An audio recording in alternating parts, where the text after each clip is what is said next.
Inagaw ang asawa, ninakaw ang pamana. Habang nagpapakakuba si Sofia sa pag-aalaga ng pamilya, nagpapakasarap sa kama ang kanyang asawa at ang sariling kapatid-kapatiran. Wala kang kwenta, baog at nakakasawa. Ang malupit na isinampal ng mga traidor. Ngunit nagkamali sila ng kinalaban.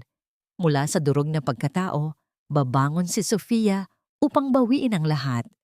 Hanggang saan aabot ang ganti ng babaeng tinanggalan ng lahat? Wala siyang alam, Clara.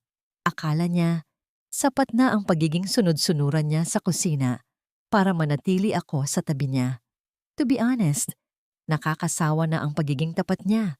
Lalo na't hindi man lang niya ako mabigyan ng tagapagmana. Ang boses na yon, ang malamig at mapang-uyam na tono ni Victor, ay tila isang matalim na balisong na humiwa sa katahimikan ng pasilyo ng Casa Valdez. Sa labas ng silid, nakatayo si Sofia habang hawak ang isang tray ng bagong hurnong bibingka.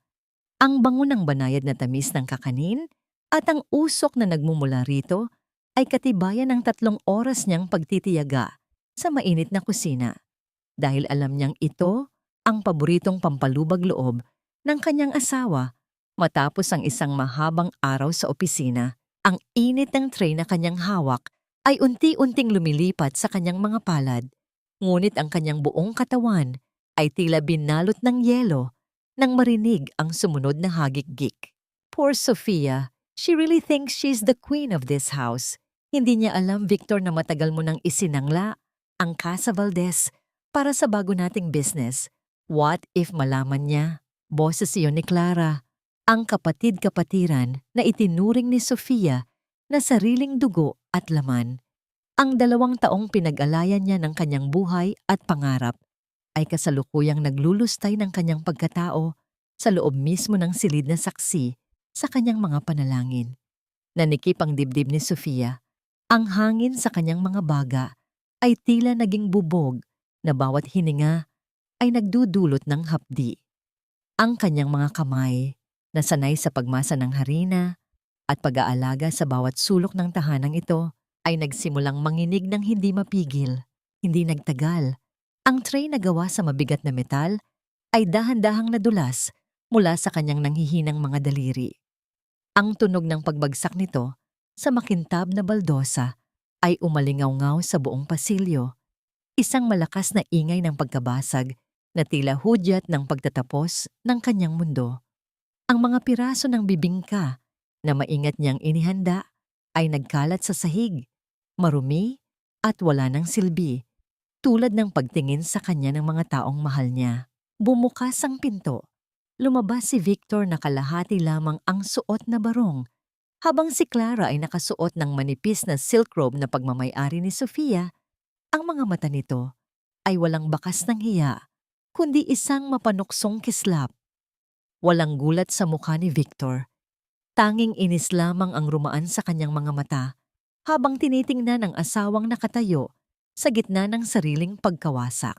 "You're home early," malamig na wika ni Victor na tila ba ang pagtataksil na ginagawa niya ay kasing karaniwan lamang ng pag-inom ng kape sa umaga. "Since narinig mo na rin naman, let's stop the drama. Hindi na ako masaya, Sofia. You're too boring, too focused on this old house, and too empty.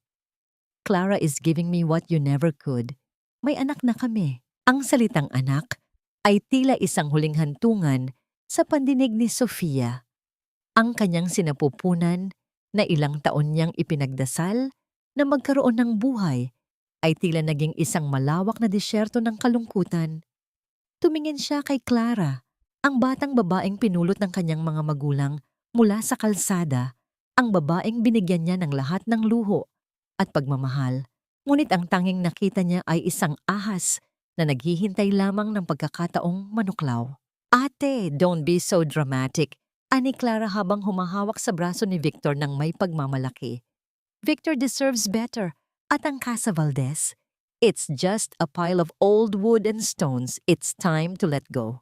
Walang salitang lumabas sa bibig ni Sofia. Ang kanyang boses ay tila ibinaon sa ilalim ng dagat.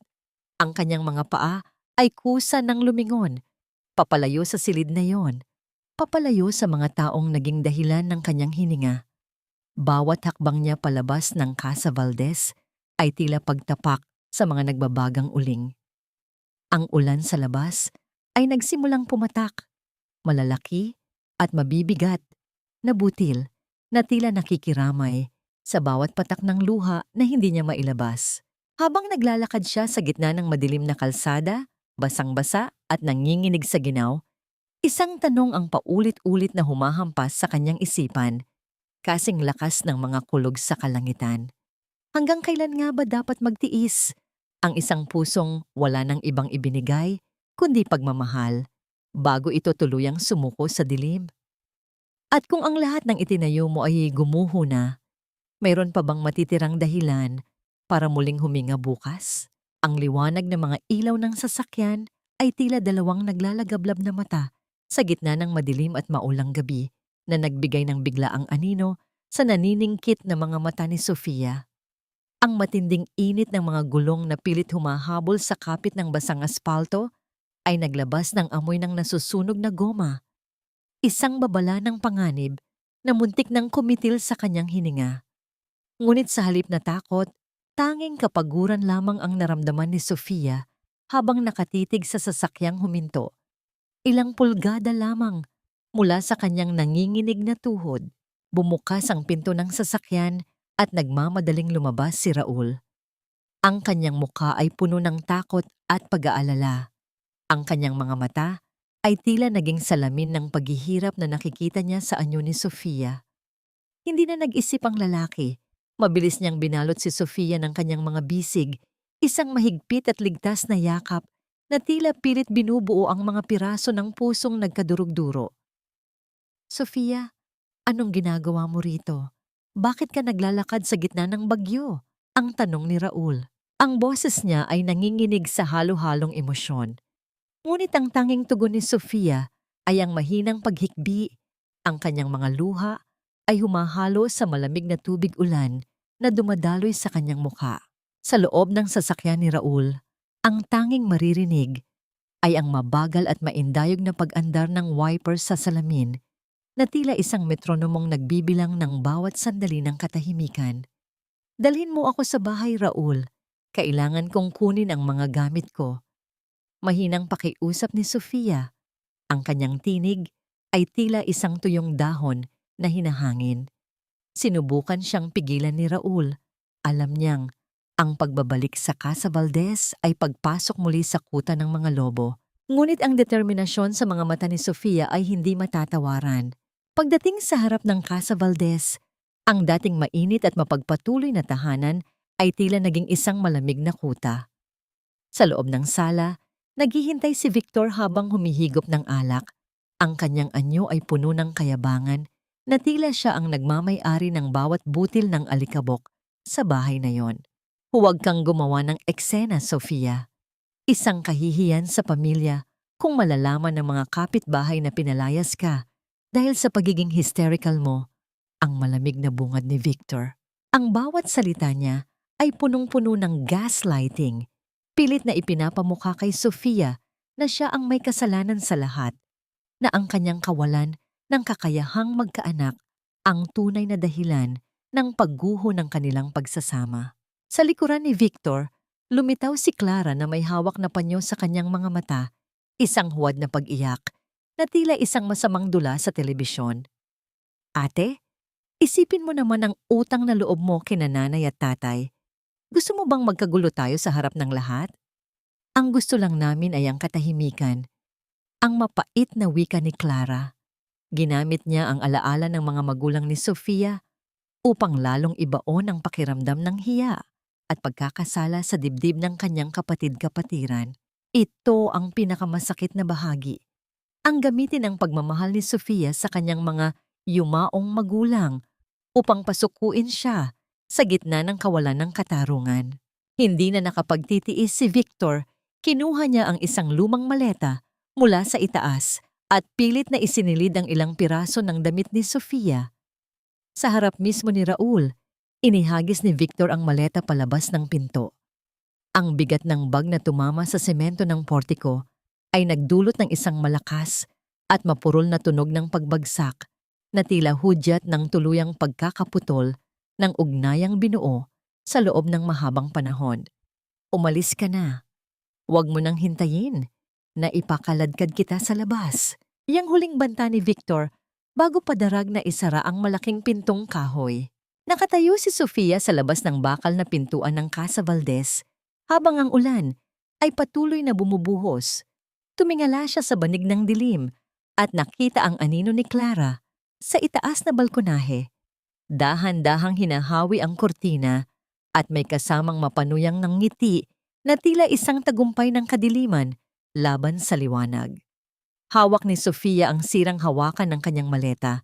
Ang kanyang mga daliri ay nagiging puti na sa sobrang higpit ng kapit. Sa gitna ng lamig, isang tanong ang nagiiwan ng malalim na sugat sa kanyang diwa. Paano mo babawiin ang isang tahanang ninakaw sa iyo ng mga taong pinagkatiwalaan mo ng iyong buong buhay? Ang matinding sikat ng araw na pumalit sa nagdaang bagyo ay tila nanunuyot sa natitirang lakas ni Sofia habang hila-hila niya ang kanyang maleta sa mahabang kalsada. Ang bawat paghatak niya sa hawakan ay nagdudulot ng isang mabigat at nakakarinding tunog ng pagkiskis ng sirang gulong sa semento. Isang ingay na tila sumasabay sa pintig ng kanyang sumasakit na ulo. Uhaw, pagod at higit sa lahat, ang bigat ng kawalang katiyakan sa kanyang hinaharap ang unti-unting nagpapaluhod sa kanyang espiritu. Umupo siya sa isang lumang bangko sa gilid ng kalsada. Ang kanyang mga kamay ay puno ng paltos at ang kanyang paningin ay nagsisimulang lumabo dahil sa matinding init at emosyonal na pagod. Sa gitna ng kanyang kawalan ng pag-asa, isang pamilyar na sasakyan ang dahan-dahang huminto sa kanyang harapan. Ang anino ng isang lalaki ay bumalot sa kanya bago pa man niya ito matingala. Si Raul iyon. Ang kanyang mga mata ay puno ng matinding pag-aalala at tila hindi makapaniwalang hahantong si Sofia sa ganitong kalagayan. Walang imik na hinubad ni Raul ang kanyang suot na jacket at maingat na ipinatong ito sa mga balikat ni Sofia. Isang kilos na tila nagbibigay ng proteksyon laban sa malupit na mundo. Sofia, enough! Hindi mo na kailangang maglakad ng mag-isa. Mahinahong wika ni Raul. Ang kanyang boses ay tila isang malambot na kumot na bumabalot sa nanunuyong puso ni Sofia. Maingat niyang inalalayan ng babae patungo sa kanyang sasakyan at sa pagkakataong yon, wala nang lakas si Sofia na tumanggi. Dinala ni Raul si Sofia sa kanyang tahimik at simpleng apartment. Ang amoy ng bagong luyang sabaw na inihanda ni Raul ay unti-unting pumuno sa silid. Isang halimuyak na nagpapaalala sa isang panahon kung kailan ang lahat ay payapa pa. Inilapag ni Raul ang mangkok sa harap ni Sofia. Ang bawat galaw niya ay punong-puno ng paggalang at ingat, na tila ba natatakot siyang mabasag ang babaeng nasa kanyang harapan. Kumain ka muna, Sofia. Safe ka rito. You don't have to explain anything right now. Wika ni Raul habang ang kanyang mga mata ay nananatiling nakatitig ng may malalim na malasakit. Ang haplos ng mainit na usok mula sa sabaw sa kanyang muka ay nagpaalala kay Sofia sa kalingang matagal na niyang ipinagkakait sa kanyang sarili dahil sa paglilingkod sa mga taong hindi naman siya pinapahalagahan. Habang kumakain, ang katahimikan sa pagitan nila ay hindi naging ilangan kundi isang paraan ng pagpapagaling.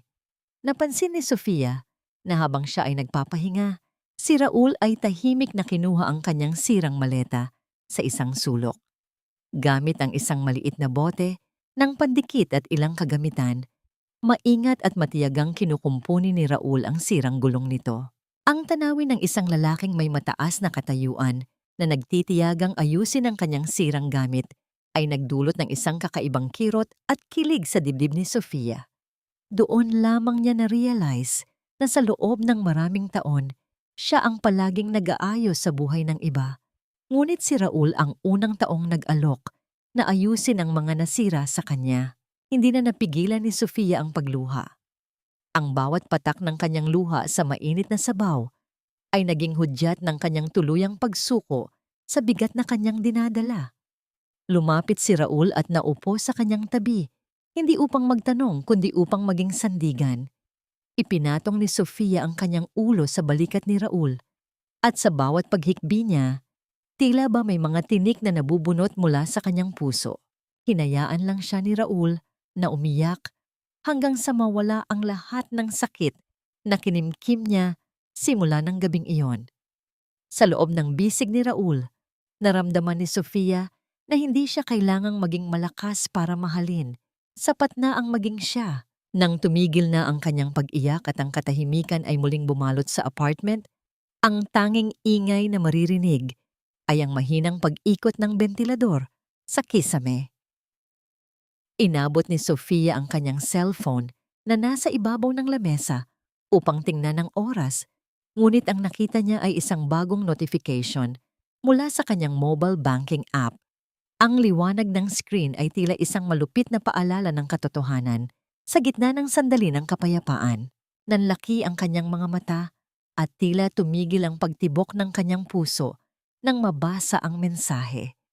Ang lahat ng kanyang naipon na pera, ang pondong itinabi niya para sa kanyang pagtanda at para sa pangarap niyang magkaanak, ay tuluyan ng naging zero. Sa isang iglap, hindi lamang tahanan ang kinuha sa kanya, kundi pati ang kakayahang mabuhay ng marangal sa kinabukasan.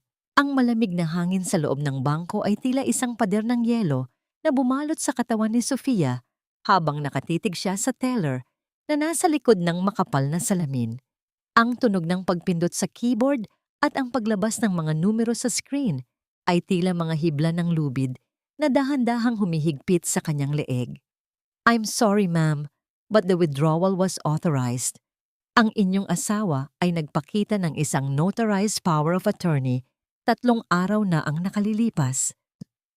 Paliwanag ng teller sa isang tono na walang halong emosyon. Ang bawat salita ay tila isang malakas na hampas sa dibdib ni Sofia na nagresulta sa isang biglaang panghihina ng kanyang mga tuhod kaya napakapit siya sa malamig na marmol ng counter. Ang lahat ng kanyang pinaghirapan, ang perang itinabi niya para sa bawat butil ng pawis sa kusina ng Casa Valdez ay ninakaw ng lalaking minsan niyang tinawag na tahanan. Sa kabilang dako ng lungsod, sa loob ng isang marangyang opisina, si Raul ay seryosong nakatitig sa mga dokumentong nakaladlad sa kanyang mesa. Ang bawat pahina ay naglalaman ng katotohanang mas mapait pa sa kape na nasa kanyang tabi. Nang dumating si Sofia na may mga matang wala ng luha, ngunit puno ng kawalan, dahan-dahang iniharap ni Raul ang mga papel sa kanya. Hindi lang pera ang nakuha niya, Sofia. Victor secretly mortgaged Casa Valdez. Ginamit niya ang ari-arian ninyo bilang collateral para sa isang malaking loan sa ilalim ng pangalan ng isang bagong kumpanya. Mahinang paliwanag ni Raul, ang kanyang boses ay puno ng pait at matinding galang. Ang Casa Valdez, ang tanging alaala ng mga magulang ni Sofia, ang bawat haligi na itinayo ng kanyang ama at bawat punong itinanim ng kanyang ina ay nakasalalay na ngayon sa kamay ng mga mapagsamantala. Habang ang gabi ay dahan-dahang bumabalot sa paligid, ang tanawin ay lumipat sa isang eksklusibong restaurant kung saan ang liwanag ng mga kristal na chandelier ay nagbibigay ng kinang sa bawat baso ng alak. Naroon si Victor at Clara, nagdiriwang sa gitna ng karangyaan na hindi naman sa kanila. Ang bawat tawa ni Clara ay tila isang nakakairitang tunog ng pagtatagumpay habang ipinapakita niya ang bagong billing bag na yari sa mamahaling balat ng hayop. "I told you, Victor, she's too weak to fight back. Ngayon, atin na ang lahat," ani Clara habang humihilig sa balikat ng lalaki. Ang kanilang mga ngiti ay puno ng kamandag, mga mandaragit na kasalukuyang ninanamnam ang kanilang huling-huli. Habang unti-unti nilang nilulustay ang bawat sentimo na binuo ni Sofia sa loob ng maraming taon. Bumalik ang diwa ni Sofia sa maliit na tahanan ni Raul. Nakatayo siya sa harap ng isang luma at kupas na salamin. Tinitingnan ng kanyang sariling anyo na tila hindi na niya kinikilala. Nakita niya ang isang babaeng biktima, isang babaeng hinayaan ng kanyang sarili na maubos para sa iba.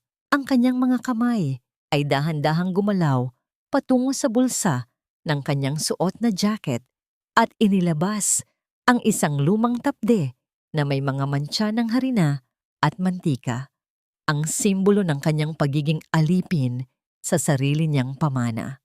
Sa isang sandali ng matinding pagpapasya, binitawan niya ang tela at hinayaan itong mahulog sa sahig, isang tahimik na kilos ng pagtalikod sa kanyang kahinaan.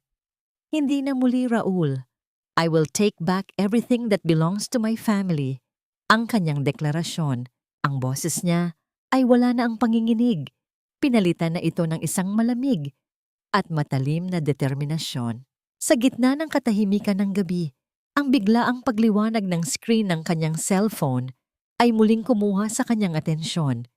Isang tawag mula kay Tia, ang matapat na katiwala ng Casa Valdez.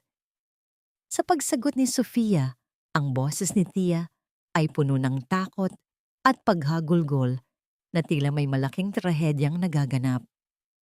Senyorita, pakiusap. Kailangan nyo nang bumalik.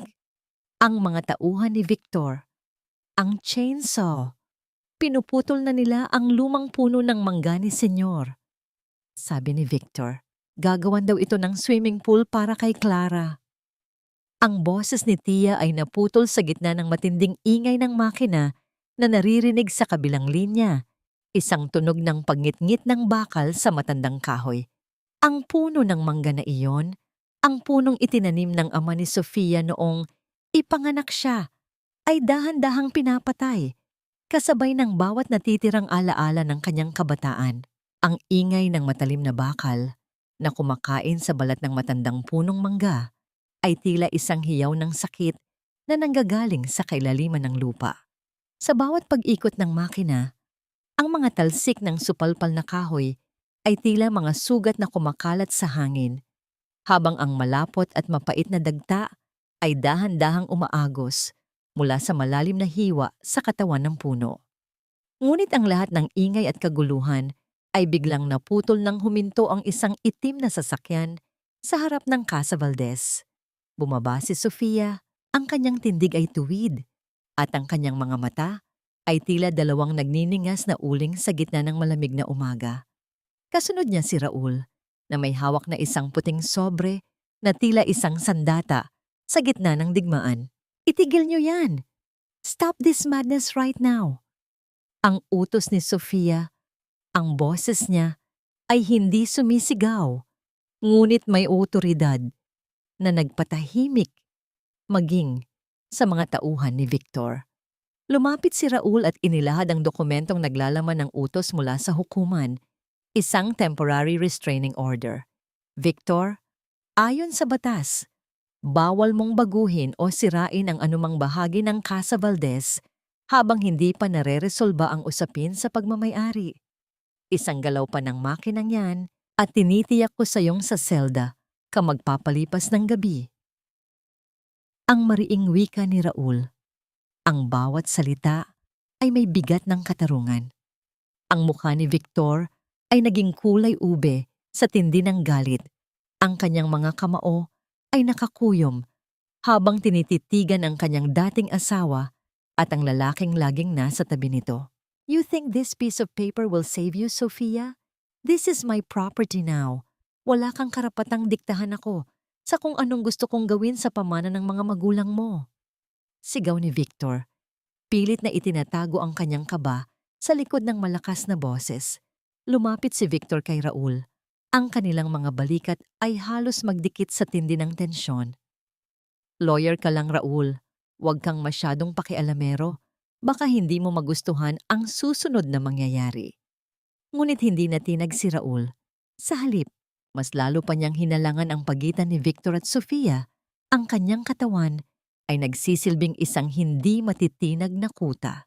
Sa gitna ng pagtatalo, lumabas si Clara mula sa balkonahe, dahan-dahang bumababa sa hagdan habang nakasuot ng isang mamahaling seda na tila ba siya na ang bagong reyna ng tahanan. Ate, why so bitter? It's just a tree. Gagawin lang naman nating mas moderno ang Casa Valdez para sa baby namin ni Victor. Ani Clara na may kasamang mapanuyang ngiti habang ang kanyang kamay ay marahang humahaplos sa kanyang tiyan. Lumapit si Sofia sa kanya. Ang distansya nila ay naging sapat na lamang upang maramdaman ni Clara ang mainit na hininga ng kanyang kapatid-kapatiran. Clara, mahinang bulong ni Sofia na sapat lamang upang marinig ng dalaga. Ang bawat patak ng dagta ng punong ito ay katumbas ng bawat luha na kukunin ko sa iyo. Hindi mo lang pinutol ang puno, hinukay mo na rin ang sarili mong libingan sa Casa Valdez. Sa sobrang takot, aksidenteng nabitawan ni Clara ang basong kristal na hawak niya na nagdulot ng pagkalat ng tubig sa kanyang mga paa. Bago umalis, yumukod si Sofia at pinulot ang isang maliit at hilaw na mangga na nahulog mula sa sangang na sugatan. Pinunasan niya ito gamit ang kanyang panyo, maingat na tila isang mahalagang hiyas, at inilagay sa kanyang bulsa nang hindi tinitingnan ang dalawang traidor. Sa loob ng sasakyan, habang pabalik sa apartment ni Raul, ang katahimikan ay binalot ng isang kakaibang ginhawa. Nararamdaman ni Sofia ang mabilis na tibok ng kanyang puso, hindi dahil sa takot, kundi dahil sa unang pagkakataon, naramdaman niyang muli ang kanyang kapangyarihan. Dahan-dahang inabot ni Raul ang kanyang kamay at pinagsalikop ang kanilang mga daliri sa ibabaw ng kambyo. I told you, Sofia, you're not alone in this fight. I'll be your shield, always. Mahinang wika ni Raul. Ang init ng kanyang palad ay tila isang gamot na nagpapagaling sa bawat sugat sa kaluluwa ni Sofia. Ang sandaling iyon ng kilig at tiwala ay tila isang munting liwanag sa gitna ng masukal na kagubatan ng kanilang pakikibaka. Pagdating nila sa apartment, isang mahiwagang pakete ang nakalagay sa tapat ng pinto ni Raul. Walang pangalan ang nagpadala. Tanging ang pangalan lamang ni Sofia ang nakasulat sa itaas. Sa pagbukas niya ng sobre, ang kanyang mga kamay ay muling nanginig. Ngunit hindi sa lungkot, kundi sa gulat. Sa loob ay may mga kopya ng bank statement mula sa isang lihim na account sa labas ng bansa na nakapangalan kay Victor at may kasamang isang sulat na may iisang pangungusap lamang. Hindi lahat ng sugat ay nanggagaling sa kaaway at hindi lahat ng tulong ay nanggagaling sa kaibigan. Sino ang taong nakakaalam sa madilim na sikreto ni Victor? At bakit niya ito ibinibigay kay Sofia sa mismong oras na kailangan niya ito? Ang bawat numero sa puting papel na hawak ni Sofia ay tila mga langgam na gumagapang sa kanyang paningin, madidilim at nakakahilo. Ang bawat zero na nakasulat sa bank statement ay katumbas ng bawat patak ng pawis na ibinuhos niya sa kusina. Bawat gabing pinalipas niya sa pag-aayos ng mga libro ng Casa Valdez at bawat pangarap na binuo niya para sa isang pamilyang akala niya ay totoo. Milyon, Raul. Milyon-milyong piso ang kinuha niya sa akin nang hindi ko man lang namalayan. Ang mahinang bulong ni Sofia. Ang kanyang tinig ay nanginginig sa pagitan ng galit at matinding panghihina. Ang katotohanang habang siya ay nagluluto at nag-aalaga sa tahanan, si Victor naman ay abala sa paglilipat ng kanilang yaman sa isang lihim na account ay tila isang malamig na tubig na ibinuhos sa kanyang pagkatao. Tumayo si Raul sa kanyang likuran. Ang kanyang presensya ay tila isang matibay na pader na nagbibigay ng lilim sa nagbabagang damdamin ni Sofia. Inilapag niya ang 2 tasa ng mainit na kape sa mesa. Ang usok nito ay dahan-dahang humahalo sa hangin ng maliit na silid. Hindi lang basta pera ang kinuha niya, Sofia. He stole your trust. Ngunit ang mga dokumentong ito, ang magiging mitya ng kanyang pagbagsak. Ani Raul, ang kanyang boses ay malalim at puno ng katiyakan. Dahan-dahang ipinatong ni Raul ang kanyang kamay sa balikat ni Sofia. Isang haplos na hindi humihingi ng anuman, kundi nag-aalok lamang ng lakas. Sa sandaling iyon, naramdaman ni Sofia ang init na nagmumula sa palad ni Raul. Isang pakiramdam ng pagpapahalaga na matagal na niyang kinalimutan sa piling ni Victor. Sino kaya ang nagpadala nito? Tanong ni Sofia habang muling tinitingnan ang misteryosong pakete. Walang sagot si Raul, ngunit ang kanyang mga mata ay matamanding nag-iisip. Sinimulan nilang suriin ang bawat transaksyon. Doon nila natuklasan ang isang pattern. Ang mga petsa ng malalaking paglilipat ng pera ay tumatama sa mga araw na sinasabi ni Victor na mayroon siyang out-of-town business meeting, na ngayon ay malinaw na sa isip ni Sofia na mga araw na kasama nito si Clara. Ang bawat detalye ay tila isang piraso ng puzzle na unti-unting bumubuo sa isang larawan ng kataksilan na higit pa sa pisikal na ugnayan. Ito ay isang planadong pagwasak sa kanyang buhay. Sa gitna ng kanilang pagsusuri, nagkaroon ng sandali ng katahimikan kung saan ang tanging mararamdaman ay ang malalim na paghinga ni Sofia. Tumingin siya kay Raul at nakita ang pagod sa mga mata nito, ang mga linyang dulot ng puyat dahil sa pagtulong sa kanya.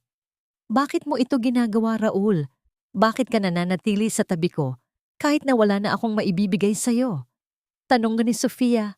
Ang kanyang mga mata ay nagniningning sa namumuong luha. Ngumiti si Raul, isang tipid ngunit tapat na ngiti na nagpadama ng kakaibang pintig sa dibdib ni Sofia. "Hindi ko kailangan ng kapalit, Sofia. Mula pa noon, ang makita kang malaya at masaya ay sapat na sa akin. You deserve to be protected, not exploited." Mahinahong sagot ni Raul. Ang katapatan sa kanyang tinig ay tila isang awit ng paghilom na dahan-dahang nagbubukas sa pusong matagal nang nakakulong sa pait. Dahan-dahang inabot ni Sofia ang kamay ni Raul na nasa ibabaw ng mesa. Ang kanilang mga daliri ay nagkasalubong, isang tahimik na tipan ng pagkakaisa sa gitna ng unos. "Salamat, Raul.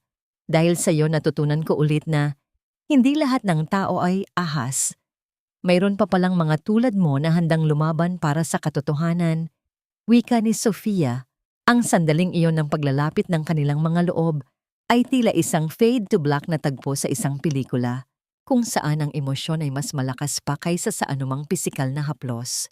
Ito ang simula ng kanyang paghilom, hindi lamang ang pagbawi sa ari-arian, kundi ang pagbawi sa kanyang kakayahang muling magtiwala.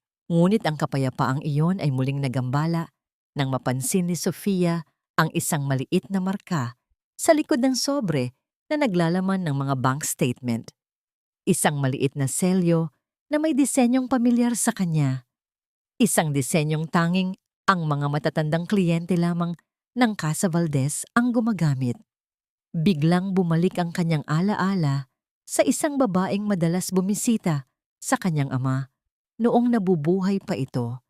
Isang babaeng may dalang mga lihim na hindi kailanman naisulat sa anumang libro. Ang sulat ni kamay sa sobre, ang paraan ng pagkurba ng mga letra, ay tila isang boses mula sa nakaraan na tumatawag sa kanya.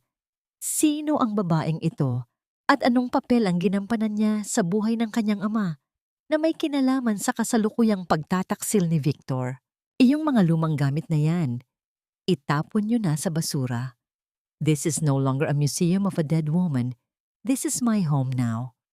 Ang boses ni Clara ay tila isang matalas na latigo na humahampas sa katahimikan ng hardin ng Casa Valdez.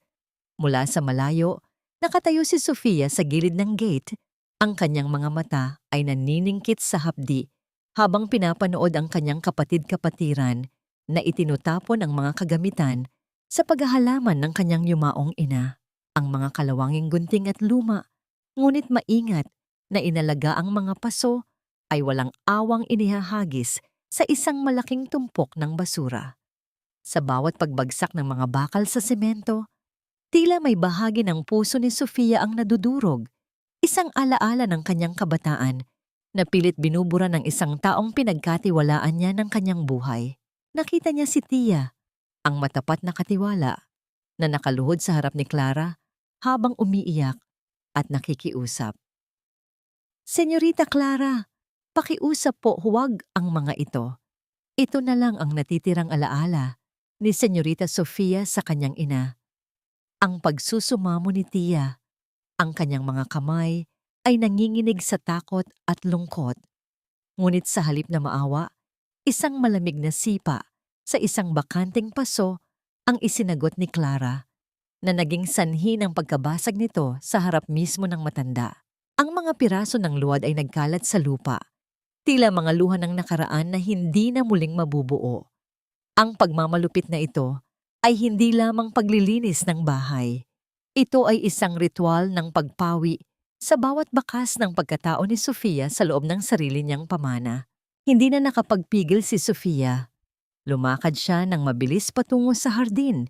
Ang bawat hakbang niya ay puno ng bigat at determinasyon na tila isang bagyong dahan-dahang namumuo. Layuan mo siya, Clara. Ang sigaw ni Sofia, ang boses niya ay nanginginig sa pagitan ng puot at matinding pag-aalala para kay Tia. Agad niyang inalalayan ang matanda na tumayo. Ang kanyang mga palad ay nakaramdam ng pangangatog ng payat na braso ni Tia. Tumingin si Sofia kay Clara. Ang kanyang mga mata ay hindi na naghahanap ng paliwanag, kundi nag-aapoy na sa paniningil. You can take the money, you can take the man, but you will never take the soul of this house. Hinding-hindi mo mapapalitan ang pagmamahal na itinanim dito sa pamamagitan lamang ng iyong pananakit. Isang mapanuyang tawa ang pinakawalan ni Clara habang inaayos ang kanyang buhok. You're so dramatic, ate. Victor is already processing the papers to convert this place into a resort. Wala ka nang magagawa. You are just a guest here now, at ang guest na hindi marunong makisama ay dapat nang umalis. Ani Clara, ang kanyang muka ay puno ng isang uri ng kasamaan na tila ngayon lang lumabas ng tuluyan. Ngunit bago pa man makasagot si Sofia, naramdaman niya ang isang mainit at matibay na presensya sa kanyang likuran. Dumating si Raul. Ang kanyang mga mata ay matalas na nakatitig kay Clara na tila ba binabasa ang bawat kasalanan nito. Actually, Clara, I have the temporary injunction. Walang kahit isang gamit dito ang pwedeng ilipat o itapon hanggat hindi natatapos ang investigasyon sa forgery ng asawa mo. Ang mariing wika ni Raul. Ang kanyang boses ay tila isang kuta na nagpoprotekta sa natitirang dignidad ni Sofia. Sa sandaling iyon, ang hangin ay tila tumigil sa pag-ihip. Ang tensyon sa pagitan ng tatlo ay sapat na upang magdulot ng paninikip ng dibdib. Inakay ni Raul si Sofia palabas. Ang kanyang kamay ay nanandahang dumausdos sa likod ni Sofia upang magbigay ng lakas. Habang naglalakad sila palayo, naramdaman ni Sofia ang muling pagbuhos ng kanyang mga luha, hindi dahil sa panghihina, kundi dahil sa matinding pagod ng kanyang kaluluwa. Huminto sila sa ilalim ng isang puno sa labas ng property. Doon, maingat na inilabas ni Sofia mula sa kanyang bulsa ang isang lumang sobre na nakuha niya mula sa silid ng kanyang ama bago siya pinalayas ng tuluyan. Ang selyo ng tutubi, ang markang nakita niya sa misteryosong pakete, ay naroon din sa sulat na ito. Dahan-dahang binuksan ni Sofia ang sulat. Ang kanyang mga daliri ay bahagyang nanginginig. Ang bawat salita sa loob ay nakasulat sa isang matikas, ngunit malungkot na paraan. Habang binabasa niya ang bawat linya, ang kanyang mukha ay nawalan ng kulay. Ang lihim na nilalaman ng papel ay hindi lamang tungkol sa pera o ari-arian. Ito ay tungkol sa isang kasunduan sa nakaraan na maaring magpabago sa lahat ng alam niya tungkol sa kanyang pamilya at kay Clara. Tumingin siya kay Raul, ang kanyang mga mata ay puno ng bagong uri ng pangamba. Raul, ang taong nagpadala ng bank statements. Siya ang babaeng kasama ng papa sa huling sandali niya. At ang alam niya tungkol kay Clara, ito ang magiging katapusan nating lahat o ang tanging paraan para mabawi ko ang Casa Valdez. Sino nga ba si Doña Elena sa buhay ng kanyang ama? At bakit ang pangalan ni Clara ay nakasabit sa isang lihim na maaaring sumira sa mismong pundasyon ng kanilang tahanan? Ang mga salita sa lihim na liham ay tila mga aninong pilit kumakawala mula sa baul ng nakaraan. Bawat titik ay may dalang bigat na tila gustong pumutok sa loob ng dibdib ni Sofia. Ang kanyang mga kamay ay dahan-dahang nanghina, sapat na upang ang papel ay muling malukot sa kanyang pagkakahawak habang ang malamig na hangin ng hapon ay humahaplos sa kanyang basang pisngi. Hindi ito maaari, Raul. Hindi lang basta pagkakataon ang pagdating ni Clara sa buhay namin. Ang mahinang bulong ni Sofia, ang kanyang tinig, ay tila isang naghihingalong mitya sa gitna ng malakas na hangin. Ang katotohanang ang batang babaeng itinuring niyang kapatid ay may ugnayan sa isang lihim na kasunduan ng kanyang ama ay nagdulot ng isang matinding hilo na tila nagpaikot sa kanyang mundo. Lumapit si Raul at dahan-dahang inalalayan si Sofia na maupo sa isang malapit na semento sa labas ng bakod. Ang kanyang mga kamay ay nanatiling nakahawak sa mga balikat ng babae, isang tahimik na suporta na nagbibigay ng init sa gitna ng nanunuot na ginaw. Huminahon ka, Sofia. We need to analyze this logically. Kung totoo ang sinasabi ng liham na ito, it means Clara was sent here with a purpose. Hindi lang siya basta ampon na kinupkop dahil sa awa. Ani Raul. Ang kanyang boses ay malalim at puno ng determinasyon. Ang bawat salita ni Raul ay tila isang angkla na pilit pinapanatili ang diwa ni Sofia sa katotohanan upang hindi siya tuluyang malunod sa dagat ng pagdududa at sakit. Sa kabilang bahagi ng lungsod, sa loob ng Casa Valdez, ang kapaligiran ay puno ng isang uri ng tensyon na tila isang lubid na malapit ng maputol. Naroon si Victor, nakatayo sa harap ng malaking bintana habang pinapanood ang paglubog ng araw. Ang kanyang muka ay puno ng pagkainis. Bakit hanggang ngayon ay hindi pa rin naaprubahan ng loan, Clara? I told you, kailangan na nating bayaran ang mga utang sa construction ng resort. Ang bulyaw ni Victor. Ang kanyang boses ay tila isang matalim na bakal na tumatama sa pader. Si Clara naman ay nakaupo sa sofa, abala sa pagtitig sa kanyang mga kuko, ngunit ang kanyang mga mata ay nananatiling mailap. Chill out, Victor. Masyado kang praning. I'm handling it. Masyado lang talagang pakialamero ang Raul na yon, sagot ni Clara. Bagaman ang panginginig ng kanyang mga daliri ay nagpapakita ng isang lihim na takot na pilit niyang itinatago. Bumalik ang eksena sa apartment ni Raul, kung saan ang gabi ay dahan-dahang naghahatid ng katahimikan. Nakaupo si Sofia sa tabi ng bintana. Pinapanood ang mga patak ng ulan na dahan-dahang dumadaloy sa salamin, tila mga luha ng langit na hindi nauubos. Lumapit si Raul na may dalang baso ng mainit na gatas at inilapag ito sa maliit na lamesa sa tabi ni Sofia. You need to rest, Sofia. Bukas, pupuntahan natin ang address na nakasulat sa sulat ni Doña Elena. We need answers. Mahinahong wika ni Raul. Tumingin si Sofia sa lalaki at sa unang pagkakataon, sa loob ng mahabang panahon, nakaramdam siya ng isang uri ng seguridad na hindi nakabase sa mga material na bagay o sa pangalan ng pamilya. Raul, bakit ka ba ganito sa akin? I've lost everything. Ang Casa Valdez, ang pera ko, pati ang reputasyon ko, unti-unti nang nawawala. Why are you still here? Ang tanong ni Sofia, ang kanyang boses ay puno ng pagtataka at isang uri ng pag-asa na natatakot siyang bigyan ng pangalan. Hindi agad sumagot si Raul. Sa halip, lumapit siya at dahan-dahang hinawakan ng kamay ni Sofia. Ang kanyang mga daliri ay maingat na humahaplos sa likod ng palad ng babae. Ang bawat haplos ay tila isang pangako ng katapatan na hindi kayang tapatan ng anumang kayamanan. Dahil sa gitna ng lahat ng ito, Sofia, nakita ko ang tunay mong halaga. You are more than Casa Valdez. You are a woman who deserves to be loved and respected. At hinding-hindi kita iiwan hanggang sa mabawi mo ang iyong nangiti. Ang sagot ni Raul, ang kanyang mga mata ay nagniningning sa ilalim ng madilim na liwanag ng lampara. Ang sandaling iyon ng kilig at matinding emosyon ay tila isang munting apoy na nagbibigay ng liwanag sa madilim na kwarto. Naramdaman ni Sofia ang mabilis na pagtibok ng kanyang puso, hindi dahil sa galit, kundi dahil sa isang bagong damdamin na dahan-dahang sumisibol sa kabila ng lahat ng pait.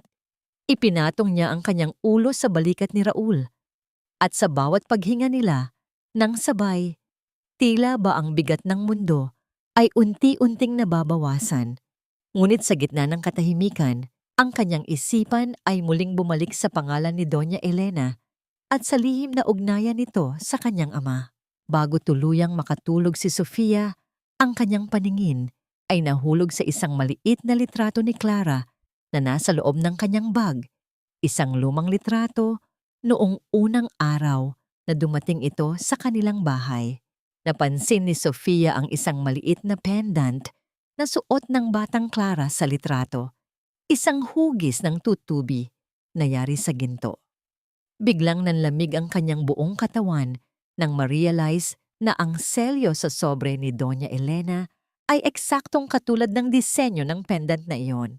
Ang bawat hibla ng katotohanan ay unti-unti nang naglalapit, ngunit kasabay nito ay ang takot na baka ang katotohanang kanyang hinahanap ay mas masakit pa kaysa sa kasalukuyang pagkawasak ng kanyang buhay.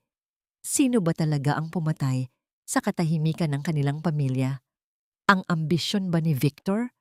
O ang isang lihim na itinanim na bago pa man silang lahat isilang? Yes, Doc. Siguraduhin mong walang butas ang report. I need Victor to believe that this is his heir, his only chance for a family. Hindi pwedeng magkaroon ng kahit anong duda. Ang boses ni Clara sa loob ng kanyang silid ay tila isang malamig na bulong ng ahas, puno ng panlilinlang, habang hinahaplos ang kanyang patag na tiyan sa harap ng malaking salamin. Ang kanyang mga mata ay nagniningning sa isang uri ng tagumpay na binuo mula sa mga kasinungalingan. Wala siyang pakialam kung sino ang masaktan, basta makuha niya ang titulong nararapat para sa kanya. Ngunit sa labas ng pintuan, ang isang matandang kamay na may hawak na planggana ng mga bagong labang kurtina ay biglang napatigil at nanginig. Si Tia, na narinig ang bawat salita, ay tila nawalan ng lakas sa kanyang mga tuhod.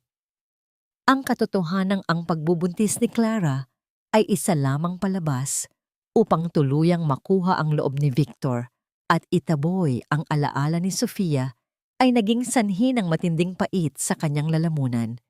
Sa kanyang gulat, ang plangganang hawak niya ay tumama sa pader na nagdulot ng isang tuyo at mabigat na tunog ng pagtama ng plastik sa kahoy. Agad na bumukas ang pinto at lumabas si Clara. Ang kanyang mukha ay biglang nagbago mula sa pagkukunwari patungo sa isang nakakatakot na galit nang makita ang matanda. Narinig mo ba ako, matanda? Ang tanong ni Clara, ang kanyang boses ay tila isang matalim na kutsilyo. Hindi na nakasagot si Tia. Ang tanging nagawa niya ay ang yumuko at subukang pulutin ang mga kurtina. Ngunit bago pa man niya ito magawa, isang marahas na kamay ang humablot sa kanyang balikat. Sumagot ka. Akala mo ba ay hahayaan kitang sirain ang plano ko? Sa isang iglap, nawala ang lahat ng kunwaring kabaitan ni Clara. Itulak niya ang matanda patungo sa madilim na pasilyo na patungo sa bodega sa ilalim ng hagdan. Ang pagbagsak ni Tia sa matigas na sahig ay nagresulta sa isang mapurol na tunog ng pagtama ng katawan sa kahoy at bago pa man siya makahingi ng saklolo, ang mabigat na pintuan ng bodega ay isinara ni Clara at ang tunog ng pagkandado ng metal ay umalingaw-ngaw sa buong paligid, na tila isang hatol ng kamatayan sa katahimikan. Sa apartment ni Raul, si Sofia ay hindi mapakali. Ang kanyang puso ay tila isang ibon na pilit kumakawala sa kanyang dibdib, isang matinding kaba na hindi niya maipaliwanag. Ilang ulit na niyang sinusubukang tawagan ang cellphone ni Tia, ngunit ang tanging sumasagot ay ang mechanical na boses ng operator. Raul, may mali. Hindi kailanman hinahayaan ni Tia na mamatay ang phone niya. Something is wrong at Casa Valdez. Ang wika ni Sofia, ang kanyang mga mata ay puno ng takot. Sa kabila ng panganib na makita siya ni Victor, nagpasya si Sofia na bumalik ng palihim sa gitna ng kadiliman ng gabi. Ang diwa ng kanyang ina at ama ay tila tumatawag sa kanya, nagbababala sa isang panganib na kasalukuyang nangyayari sa loob ng kanilang tahanan. Dahan-dahang pumasok si Sofia sa bakuran ng Casa Valdez. Ang mga anino ng mga puno ay tila mga mahahabang daliring pilit siyang inaabot. Ginamit niya ang kanyang lumang susi sa likurang pinto ng kusina. Ang bawat galaw niya ay maingat upang hindi makagawa ng anumang ingay sa gitna ng nakakabinging katahimikan ng bahay. Habang naglalakad siya sa pasilyo patungo sa quarters ng mga katulong, napansin niya ang isang bagay na nagpapatigil sa kanyang hininga. Sa harap ng bodega, nakakalat ang mga butil ng isang lumang rosaryo. Ang rosaryong laging hawak ni Tia sa tuwing siya ay nagdarasal para sa kaligtasan ni Sofia. Ang mga butil na yari sa kahoy ay nagkalat sa sahig na tila mga tuyong buto ng isang nawalang pag-asa. Yumuko si Sofia at pinulot ang krus ng rosaryo. Ang kanyang mga luha ay nagsimulang pumatak habang nararamdaman ang lamig ng sahig. Sa sandaling iyon, isang mahinang kalos ang narinig niya mula sa loob ng bodega.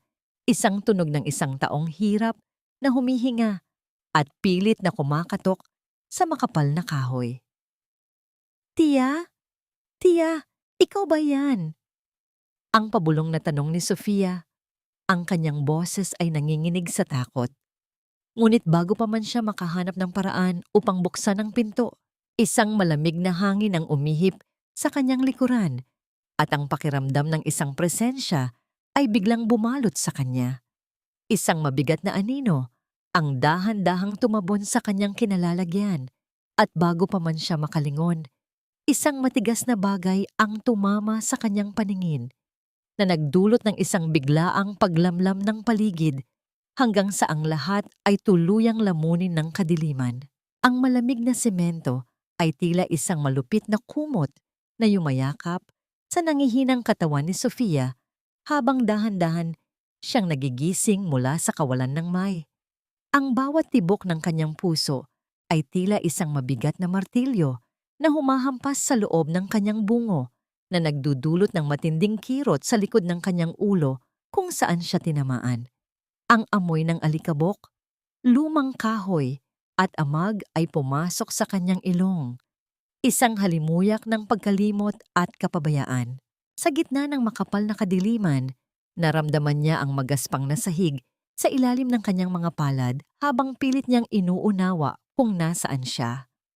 Ang bawat paghinga niya ay may kasamang hapdi, isang paalala na ang tahanang dati ay puno ng liwanag ay naging isa na ngayong madilim na piitan.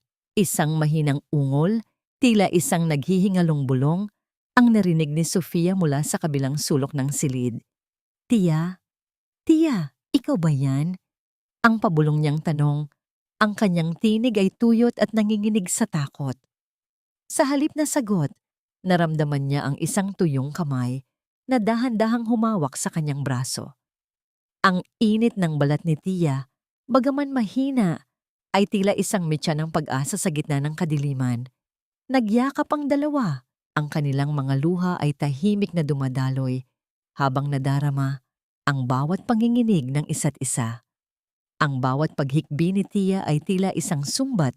Sa konsensya ni Sofia, hindi niya mapatawad ang sarili na pati ang matandang nag-alaga sa kanya ay nadamay sa kamandag ni Clara. Senyorita, pakiusap, umalis na kayo. Huwag niyo na akong intindihin. Masama ang loob ni Clara. Wala siyang puso. Ang pabulong na pagsusumamo ni Tia, ang kanyang boses ay tila isang tuyong dahon na hinihipan ng hangin. Ngunit bago pa man makasagot si Sofia, ang katahimikan ay nabasag ng tunog ng mabibigat na hakbang sa labas ng pintuan. Ang tunog ng pagpihit ng susi sa kandado ay tila isang hatol ng kamatayan na umalingaw-ngaw sa buong bodega. Bumukas ang pinto at ang liwanag mula sa pasilyo ay tila isang matalim na espada na humiwa sa kadiliman na naglantad sa anyo ni Clara na nakatayo ng may pagmamalaki habang si Victor ay nasa kanyang likuran na may mukhang puno ng pag-aalinlangan. How touching! Ang amo at ang alipin nagdadamayan sa gitna ng basura. Ang mapanuyang wika ni Clara. Ang kanyang mukha ay maliwanag sa ilalim ng ilaw ng pasilyo na nagpapakita ng isang uri ng kagandahang puno ng N.O. Lumapit siya at marahas na hinila ang buhok ni Sofia na nagpilit sa huli na tumingala at harapin ang kanyang kataksilan. Akala mo ba ay makakatakas ka, ate? This is my territory now. You are nothing but a ghost haunting a house that no longer wants you. Yang bawat salita ni Clara ay tila isang sampal na naglalayong durugin ang natitirang dignidad ni Sofia. Tumingin si Sofia kay Victor, umaasang may makikita siyang kahit katiting na awa, ngunit ang tanging nakita niya ay isang lalaking duwag na pilit iniiwas ang tingin habang hinahayaan ng kanyang kabit na bastusin ang kanyang asawa. Victor, please! Help Tia. May sakit siya. Kailangan niya ng gamot. Ang pagsusumamo ni Sofia, ang kanyang boses ay puno ng paghihirap. Ngunit bago pa makasagot si Victor, muling nagsalita si Clara. Ang kanyang boses ay puno ng gaslighting na tila ba si Sofia ang may kasalanan sa lahat. Stop it, Sofia. You are the one who caused this. Kung hindi ka bumalik dito at nanggulo, hindi sana tayo aabot sa ganito. Victor and I were happy. Our baby was happy. Pero dahil sa selos mo, sinisira mo ang pamilya namin. Ang bawat paratang ni Clara ay tila isang baluktot na katotohanan na pilit na isinisaksak sa diwa ni Victor upang lalo itong mabulag sa tunay na nangyayari. Ang panlilinlang na ito, ang pagtatago ng katotohanang huwad, ang kanyang pagbubuntis, ay ang pinakamalakas na sandata ni Clara upang panatilihing sunod-sunuran ang lalaki. Muling isinara ni Clara ang pinto at ang tunog ng pagkandado nito ay tila isang huling hantungan para kay Sofia. Sa muling pagyakap ng kadiliman, naramdaman ni Sofia ang isang matigas na bagay sa ilalim ng kanyang kinalalagyan. Ang kanyang mga daliri ay dahan-dahang gumapang at naramdaman ang isang lumang kahon ng mga resibo at dokumento na itinago ng kanyang ama sa bodega noong nabubuhay pa ito. Sa gitna ng kanyang panghihina, isang kakaibang lakas ang dumaloy sa kanyang mga ugat. Habang ang kanyang mga kamay ay kinakapa ang mga papel, naramdaman niya ang isang sobre na may parehong selyo ng tutubi na nakita niya sa liham ni Doña Elena. Ito na ba ang susi na magliligtas sa kanila? O ito ba ang magbubukas ng isang katotohanang mas masakit pa kaysa sa pagkabilanggo? Sa labas ng Casa Valdez, si Raul ay hindi mapakali habang naglalakad pabalik-balik sa kanyang apartment. Ang bawat segundo na lumilipas ay tila isang taon sa kanyang pakiramdam. Ang kanyang cellphone ay nananatiling tahimik. Walang tawag mula kay Sofia. Ang kanyang puso ay punong-puno ng kaba. Isang kaba na nagmumula sa matinding pagmamahal na matagal na niyang itinatago. Sofia, nasaan ka na? Please be safe. Ang bulong niya sa hangin habang tinititigan ang madilim na kalangitan. Alam niya sa kanyang sarili na hindi na siya pwedeng maghintay pa. Ang bawat patak ng ulan sa kanyang bintana ay tila isang paalala na ang oras ay nauubos na para sa babaeng nagbigay ng bagong kulay sa kanyang buhay. Bumalik ang eksena sa loob ng bodega. Sa tulong ng maliit na liwanag na nagmumula sa siwang ng pinto, binuksan ni Sofia ang sobre. Ang mga dokumento sa loob ay hindi lamang bank statements. Ito ay isang sertipiko ng kapanganakan. Isang sertipikong nagpapatunay na si Clara ay hindi isang ampon mula sa kalsada, kundi may mas malalim at mas madilim na ugnayan sa pamilya Valdez kaysa sa inaasahan ng sinuman. Ang kanyang mga mata ay nanlaki sa gulat habang binabasa ang pangalan, tunay na magulang ni Clara. Sa isang iglap, ang lahat ng galit at bighati ni Sofia ay napalitan ng isang matinding banghang. Paano niya haharapin ang katotohanang ang taong pumatay sa kanyang kaligayahan ay may dugong nananalaytay na kailanman ay hindi niya inasahan? Ang bawat hibla ng papel na hawak ni Sofia ay tila nagiging kasing bigat ng isang tipak ng bato habang binabasa niya ang mga pangalang nakasulat sa sertipiko ng kapanganakan sa ilalim ng malamlam na liwanag ng bodega. Ang pangalan ng kanyang ama, si Don Teodoro Valdez, ay malinaw na nakasulat sa hanay ng ama. At sa tabi nito ay ang pangalan ni Doña Elena, ang babaeng may selyo ng tutubi. Ang katotohanang si Clara ay hindi lamang isang batang dampot sa kalsada, kundi ang bunga ng isang lihim na pagkakamali ng kanyang ama ay tila isang malupit na biro ng tadhana. Ang babaeng itinuring niyang kapatid ay tunay nga niyang dugo at laman. Ngunit ito rin ang babaeng kasalukuyang pumuputol sa kanyang hininga. Sa labas ng Casa Valdez, ang tunog ng gulong ng sasakyan na huminto sa ibabaw ng graba ay tila isang babala ng paparating na bagyo. Mabilis na bumaba si Raul, ang kanyang mga mata ay nagniningning sa galit at pag-aalala.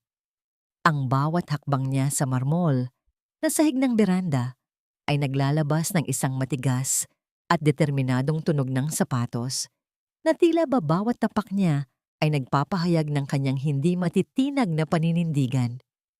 "Victor! Lumabas ka riyan! Alam kong narito si Sofia!" Ang sigaw ni Raul. Ang kanyang boses ay umalingaw-ngaw sa malawak na sala ng mansyon na nagpatahimik maging sa mga kuliglig sa labas. Lumitaw si Victor sa itaas ng hagdanan. Pilit na itinatago ang kanyang pangangatog sa pamamagitan ng pag-aayos ng kanyang mamahaling relo. "You're trespassing, Raul. Umalis ka na bago ko tawagin ang mga security," ani Victor. Ngunit ang kanyang boses ay kulang sa kumpiyansa. Hindi siya pinakinggan ni Raul. Sa halip, ang kanyang paningin ay nahulog sa mga butilinging rosaryo na nakakalat sa sahig malapit sa bodega. Ang bawat butil ng kahoy na nakita niya ay tila isang bakas ng dugo na nagtuturo sa kinalalagyan ng kanyang mahal. Sa isang mabilis na galaw, tinahak ni Raul ang pasilyo patungo sa bodega. Hindi pinapansin ang mga pagbabanta ni Victor. "Sofia! Sofia, narito ako!" Ang tawag ni Raul habang pilit na kinakalos ang kandado ng bodega. Sa loob, narinig ni Sofia ang boses na yon, ang boses na naging sandigan niya sa gitna ng kanyang pag-iisa. Sa tulong ng isang mabigat na piraso ng bakal na nakita ni Raul sa malapit, dahan-dahan niyang naipuwersa ang pinto. Ang tunog ng pagkakasira ng metal ay tila isang awit ng kalayaan para kay Sofia. Nang bumukas ang pinto, ang liwanag mula sa pasilyo ay tila isang banal na sinag na bumalot kay Raul.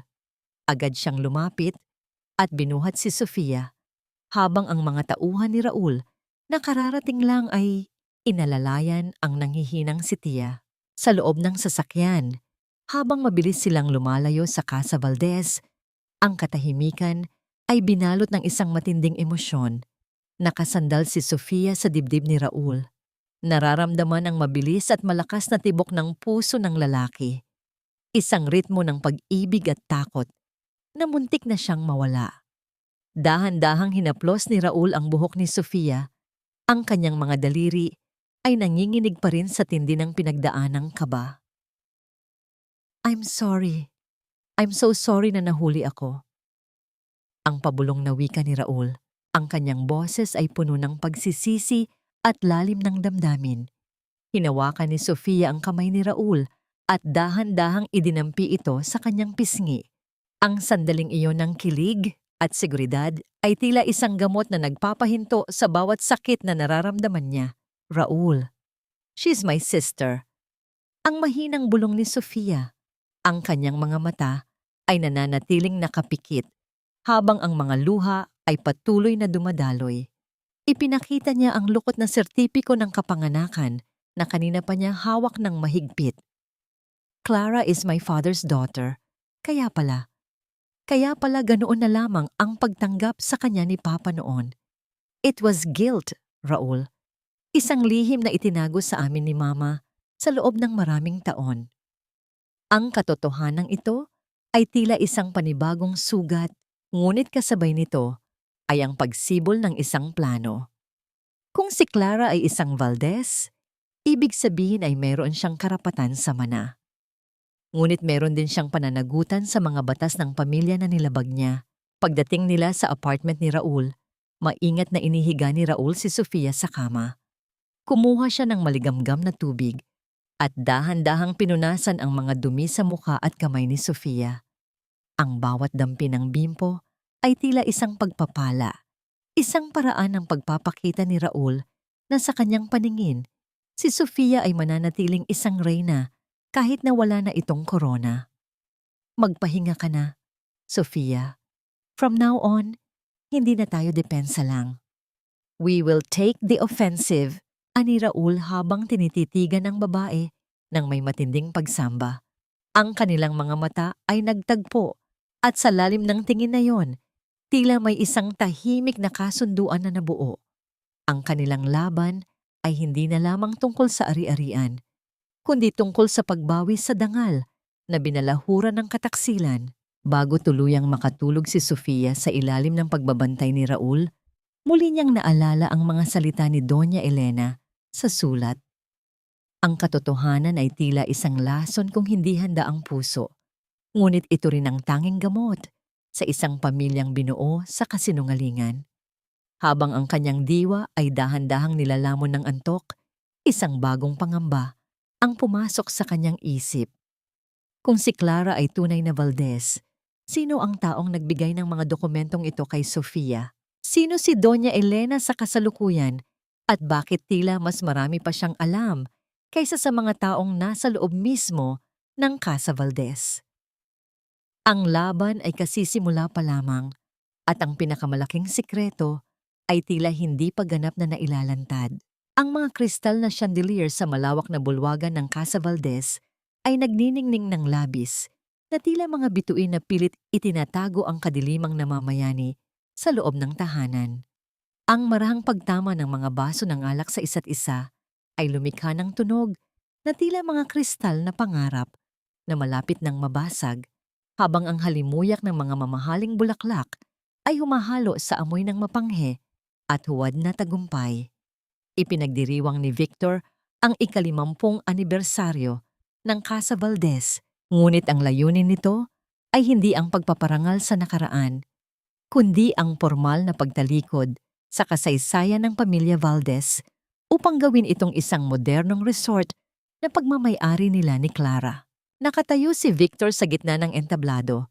Ang kanyang mukha ay puno ng kayabangan habang hawak ang mikropono. Sa tabi niya ay si Clara na nakasuot ng isang puting bestido na tila ba siya ay isang inosenteng birhen. Ngunit ang pinakamakitid na bahagi ng eksena ay ang leeg ni Clara. Doon ay nakasabit ang tsuoy ng mga perlas na may luntiang jade, ang pinakamahalagang kivat ng yumaong ina ni Sofia. Ang bawat kislap ng jade sa ilalim ng ilaw ay tila isang hiyaw ng pagdurusa mula sa nakaraan, isang pambabalahura sa alaala na tanging si Sofia lamang ang may karapatang humawak. Tonight, we celebrate the birth of a new era. Casa Valdez will no longer be just a memory of the past, but a symbol of the future. At sa tabi ko, ang babaeng magiging mukha ng bagong simula na ito, ang aking asawa, si Clara, ang anunsyo ni Victor, na nagdulot ng masigabong palakpakan mula sa mga panauhing hindi alamang katotohanan. Ang bawat tawa ni Clara ay tila isang N-osdok na kumakalat sa hangin, isang pagpapakita ng tagumpay na binuo sa pagtataksil at pagnanakaw. Ngunit sa gitna ng kagalakan, ang malalaking pintuan ng bulwagan ay dahan-dahang bumukas. Ang liwanag mula sa labas ay tila isang malakas na sinag na pumasok sa loob, na nagpatigil sa musika at sa bawat pag-uusap. Doon, nakatayo si Sofia. Hindi siya ang talunang babaeng pinalaya sa gitna ng ulan. Siya ay isang lalong pinatibay na bersyon ng kanyang sarili. Nakasuot siya ng isang mahabang bestidong kulay pula na tila isang naglalagablab na apoy sa gitna ng mga anino. Ang kanyang buhok ay maingat na nakaayos at ang kanyang mga mata ay nagniningning sa isang uri ng awtoridad na hindi kayang bilhin ng pera.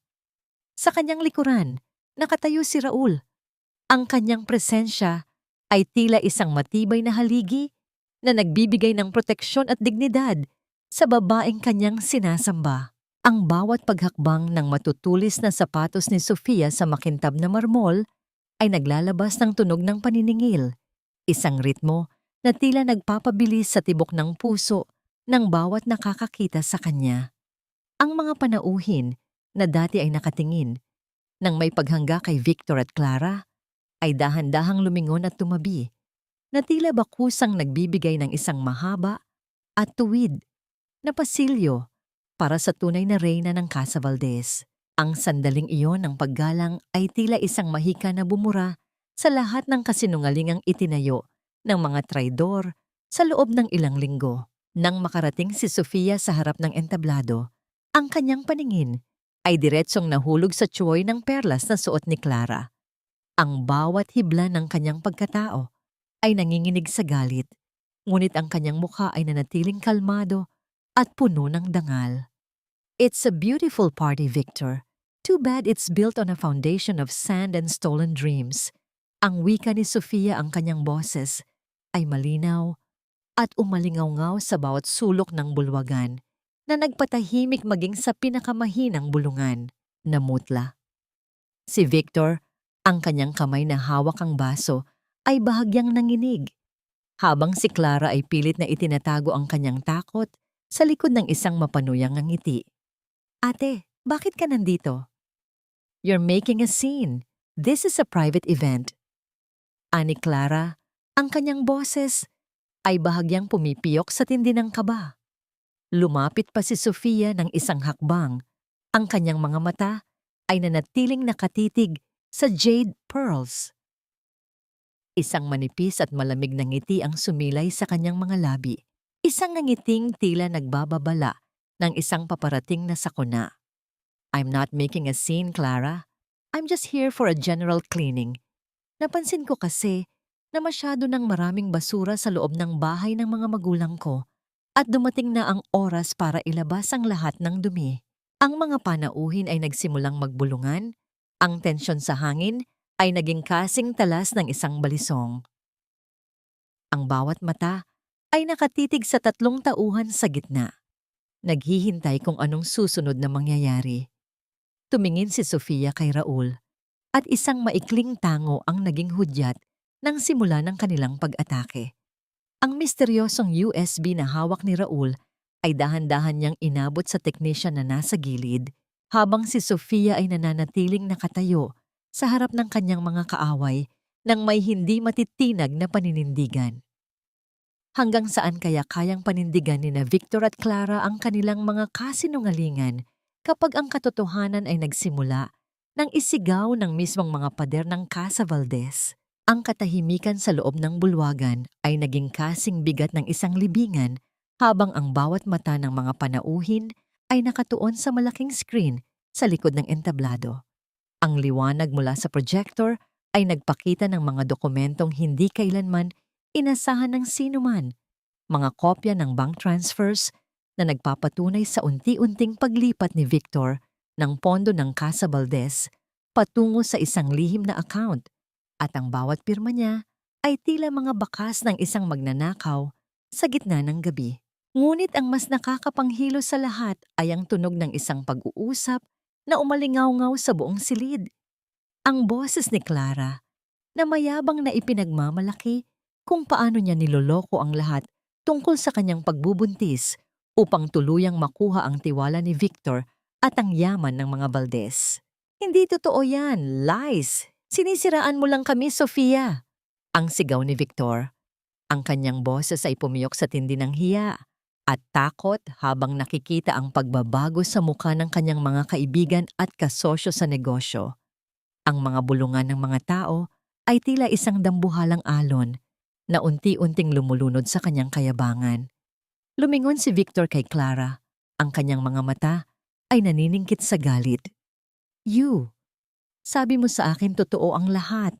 You manipulated me. Sa bugso ng kanyang emosyon, itinaas ni Victor ang kanyang kamay at isang marahas na pagdampi ng palad sa pisngi ni Clara ang nagpalingon sa ulo ng babae. Ang tunog ng sampal ay tila isang hudyat ng pagtatapos ng kanilang huwad na alyansa. Hindi nagpahuli si Clara. Ang kanyang maskara ng pagiging inosente ay tuluyan ng natuklap na naglantad sa isang halimaw na puno ng puot at sakim. Don't you dare lay a hand on me, Victor. Akala mo ba ay ikaw lang ang marunong manloko? Ginusto mo rin ito dahil gahaman ka.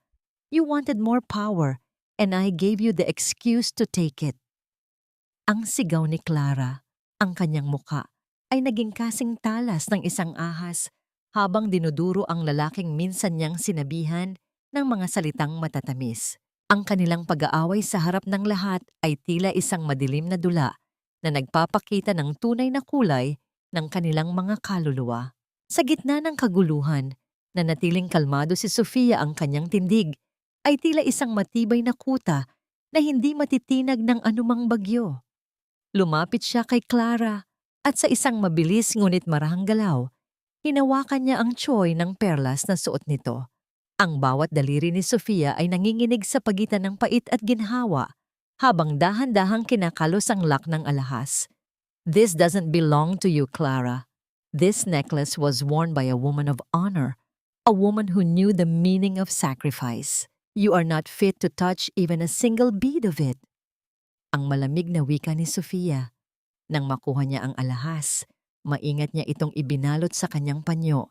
Tila ba ayaw niyang mahawakan pa ng maruming hangin ang kaivat ng kanyang ina. Kasabay nito, ang malalaking pintuan ng Casa Valdez ay muling bumukas. Ngunit sa pagkakataong ito, hindi mga panauhin ang pumasok. Lumakad si Raul patungo sa gitna. Kasunod ang mga tauhan ng kapulisan na may dalang mga dokumento ng pag-aresto. Victor Valdez, you are under arrest for corporate fraud, forgery, and embezzlement. We have all the evidence we need. Ang deklarasyon ng hepe ng pulisya. Ang mga posas na bakal ay dahan-dahang idinampi sa mga kamay ni Victor. Ang tunog ng paglock nito ay tila isang hatol na nagtapos sa kanyang mga pangarap ng kapangyarihan. Nanlambot ang mga tuhod ni Victor. Ang kanyang muka ay nawalan ng kulay habang dahan-dahang siyang inilalabas ng mga pulis sa gitna ng mapanuyang tingin ng madla. Ngunit habang hinihila si Victor palabas, lumingon siya kay Sofia nang may matinding pait sa kanyang mga mata. Sa gitna ng kanyang pagkatalo, isang huling pagtatangkang manakit ang lumabas sa kanyang bibig. You think you won, Sofia? You think you know everything? Ang galamit na sigaw ni Victor habang pilit na nagpupumiglas. Ask her. Itanong mo kay Clara kung bakit siya ipinadala ni Doña Elena sa inyo. Itanong mo kung anong ginawa ng tatay mo para lang pagtakpan ang pagkamatay ng tunay na ina ni Clara. Ang sigaw na yon ay tila isang kidlat na tumama sa gitna ng bulwagan na nagpatahimik maging sa paghinga ng mga tao. Ang bawat salita ay nag-iwan ng isang bagong sugat at isang misteryong mas madilim pa sa kahit anong kataksilang naranasan ni Sofia. Sino ba talaga si Clara? At anong krimen ang pilit na itinago ng pamilya Valdez sa loob ng mahabang panahon? Ang lamig ng gabi ay tila pumasok sa bawat siwang ng malawak na bulwagan, dala ang amoy ng natapon na alak at ang pait ng mga nabigong pangarap. Ang mga kristal na chandelier na kanina lang ay nagbibigay ng ningning ay tila naging mga piping saksi sa pagguho ng isang palasyong binuo sa kasinungalingan. Nakasalampak si Clara sa gitna ng makintab na marmol. Ang kanyang puting bestido ay may mga mantsa na ng pulang alak na tila mga sugat ng kanyang pagkatalo. Ang kanyang buhok ay gulo-gulo at ang kanyang mga mata na dati ay puno ng mapanuyang kislap ay wala na ngayong makita kundi ang kawalan. Wala na si Victor. Ang huling tunog ng sirena ng pulisya na dahan-dahang naglalaho sa malayo ay ang huling hantungan ng kanyang ambisyon. Dahan-dahang lumapit si Sofia sa kanyang kapatid-kapatiran. Ang bawat hakbang niya ay hindi na nagdadala ng puot, kundi isang mabigat at malamig na awa. Tumingala si Clara. Ang kanyang muka ay basang-basa ng luha at itim na kolorete. Masaya ka na ba, ate? Nakuha mo na ang gusto mo. Wala na akong lahat. Ang paos na sigaw ni Clara Ang kanyang boses ay tila isang naghihingalong hayop na pilit pang nanunuklaw. You always had everything. Ang pangalan, ang yaman, ang pagmamahal ni Papa. At ako, I was just a ghost in this house. A reminder of a sin that your perfect father wanted to hide. Hindi ka kailanman naging multo rito, Clara. Mahinang wika ni Sofia, ang kanyang boses ay matatag, ngunit may bahid ng pait. Binigyan ka namin ng tahanan. Binigyan ka namin ng pagmamahal na akala ko ay sapat na para burahin ang anumang sakit sa nakaraan mo. But you chose greed. Pinili mong maniwala kay Doña Elena, ang babaeng ginamit ka lang para makapaghiganti sa pamilya natin. Kumbaba mo ba? Kinuha ni Sofia ang lumang dokumentong nakuha niya sa bodega at inilapag ito sa harap ni Clara. Hindi pinatay ni Papa ang ina mo. Namatay siya sa isang aksidente at ang tanging kasalanan ni Papa ay ang itago ang katotohanang mayroon siyang ibang pamilya dahil sa takot na masira ang reputasyon namin. He protected you, Clara. He gave you the Valdez name so you could have a life better than what Elena could offer. Tong niyani. Nanlaki ang mga mata ni Clara habang binabasa ang mga sulat kamay ng kanyang ina sa loob ng sobre. Ang katotohanang ang lahat ng puot na itinanim sa kanya ni Doña Elena ay isang malaking panlilinlang, ay tila isang dambuhalang alon na tuluyang lumunod sa kanyang pagkatao. Ang bawat salita ng pasasalamat ng kanyang ina sa kanyang ama ay tila mga tinik na bumaon sa kanyang puso. No, hindi ito totoo, sabi ni Elena. Kinuha niyo ang lahat sa amin. Ang hulyaw ni Clara, ngunit ang kanyang sariling tinig ay unti-unti nang nawawalan ng lakas. Ang pagtataksil ni Elena at ang sarili niyang mga pagkakamali ay nagsama-sama upang iwan siyang walang-wala sa gitna ng kadiliman. Lumapit si Raul at dahan-dahang ipinatong ang kanyang kamay sa balikat ni Sofia. Ang init ng kanyang palad ay tila isang munting liwanag na nagbibigay ng lakas sa babaeng kanina pa nagtitimpi.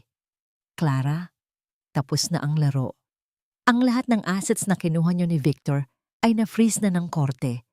You have nothing left in this house. Ani Raul, ang kanyang boses ay puno ng awtoridad at kawalan ng kompromiso. Tumingin si Clara sa paligid, sa mga pader na dati ay gusto niyang angkinin, at napagtanto niyang ang Casa Valdez ay hindi kailanman magiging kanya dahil ang puso nito ay hindi marunong tumanggap ng mga pusong puno ng nosidok. Sa huling pagkakataon, tumayo si Clara nang nanginginig ang mga tuhod. Tinangka niyang hawakan ang braso ni Sofia, marahil upang humingi ng tawad o muling gumamit ng utang na loob. Ngunit ang malamig at matigas na tingin ni Sofia ay nagpahinto sa kanya. Huwag, Clara. Huwag mong dungisan ang alaala ng pagkakaibigang itinuring nating totoo. Ang huling wika ni Sofia. Umalis ka na. Umalis ka sa bahay na ito bago ko tuluyang makalimutan na minsan kitang itinuring na dugo at laman. Sa bawat salita ni Sofia, ang tunog ng pagkabigo ay tila isang mabigat na hininga ng Casa Valdez na pilit inilalabas ang dumi sa loob nito. Dahan-dahang lumakad si Clara patungo sa pinto. Ang kanyang bawat hakbang ay tila isang paglayo sa lahat ng karangyaang pinangarap niya. Nang lumabas siya sa malaking pintuan, ang tunog ng pag-ikot ng lock ng metal ay umalingaw-ngaw sa buong hardin. Isang pinal na hatol na hindi na siya muling makakabalik. Nakatayo si Sofia sa gitna ng tahimik na bulwagan. Hawak ang tsuoy ng perlas ng kanyang ina, habang ang anino ni Raul ay nananatiling nasa kanyang tabi. Ang katahimikan ay tila isang mabigat na kumot, ngunit sa gitna nito, isang tanong ang nananatiling nakabitin sa hangin. Ngayong wala na ang mga kaaway, paano mo muling bubuuin ang isang tahanang ang bawat haligi ay nabahiran na ng dugo ng katotohanan? Ang huling halik ng araw ay dahan-dahang tumatama sa mga bintana ng Casa Valdez na nagbibigay ng isang ginintuang liwanag sa buong kabahayan, na tila isang basbas ng langit matapos ang isang mahabang gabi ng unos. Sa loob ng malawak na sala, Nakatayo si Sofia habang hawak ang isang dulo ng makapal at makulay na kurtinang itinira ni Clara. Sa isang matatag at dahan-dahang paghatak, hinayaan niyang mahulog ang tela sa sahig, isang kilos na tila naglalayong alisin ang bawat bakas ng panlilinlang na dumungis sa kanyang tahanan.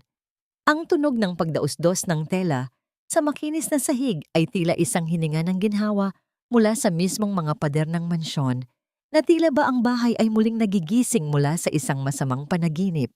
Habang abala si Sofia sa pagbubukas ng lahat ng bintana upang papasukin ang sariwang hangin, napansin niya ang isang anino sa labas ng malaking gate ng Casa Valdez. Isang babaeng rampa ang hitsura, madumi ang suot na bestido at ang buhok ay tila hindi na nasuklay ng ilang araw. Si Clara iyon. Wala na ang kanyang kayabangan. Wala na ang kanyang mapanuyang mabangiti. Lumapit siya sa gate at humawak sa mga bakal. Ang kanyang mga mata ay puno ng matinding pagmamakaawa habang nakatingin kay Sofia na nasa loob ng beranda. Ate Sofia, pakiusap. Ang paos na pagsusumamo ni Clara, ang kanyang boses ay tila isang naghihingalong bulong na pilit inaabot ang puso ni Sofia. Wala na akong mapuntahan. Ninakaw ni Doña Elena ang lahat ng natitirang pera ko.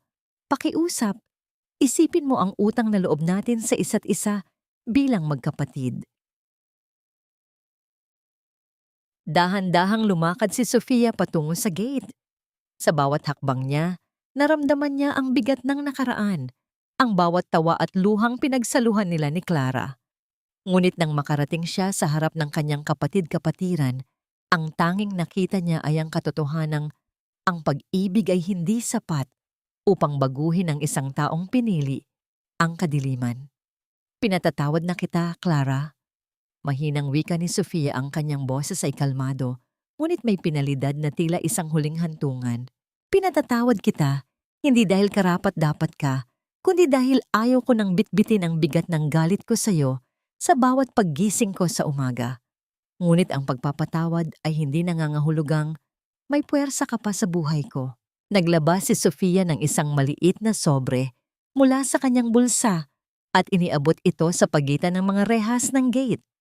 Ito ay sapat na pera para makauwi ka sa probinsya at makapagsimula ng bagong buhay na malayo rito. Huwag mo nang susubukang bumalik, Clara. Ang Casa Valdez ay hindi na bukas para sa mga taong pilit itong winasak. Sa isang mabilis na pagpihit ng susi sa kandado, ang tunog ng pagkandado ng metal ay umalingaw-ngaw sa buong hardin, isang hudyat na ang pintuan ng buhay ni Sofia ay tuluyan ng sumara para kay Clara. Tumalikod si Sofia nang walang pag-aalinlangan habang naririnig niya ang mahinang paghikbi ni Clara sa labas, isang tunog ng pagsisisi na huli na para sa lahat. Naramdaman ni Sofia ang isang mainit na kamay na dahan-dahang pumatong sa kanyang balikat mula sa likuran. Si Raul iyon. Ang kanyang presensya ay tila isang matibay na haligi na nagbibigay ng proteksyon at kapayapaan sa gitna ng katahimikan. Hindi nagsalita si Raul. Sa halip, hinarap niya si Sofia at maingat na kinuha ang mga kamay nito. Ang bawat haplos ng kanyang mga ibudaliri sa palad ni Sofia ay tila isang pangako ng isang kinabukasan na puno ng katapatan at pag-aalaga. Tapos na, Sofia. You've reclaimed your home and more importantly, you've reclaimed yourself. Mahinahong wika ni Raul, ang kanyang mga mata ay nagniningning sa ilalim ng papalubog na araw na nagbibigay ng isang uri ng kilig na dahan-dahang nagpapainit sa puso ni Sofia. Inakay ni Raul si Sofia patungo sa dulo ng hardin, malapit sa kinalalagyan ng dating punong mangga na pinutol ni Victor.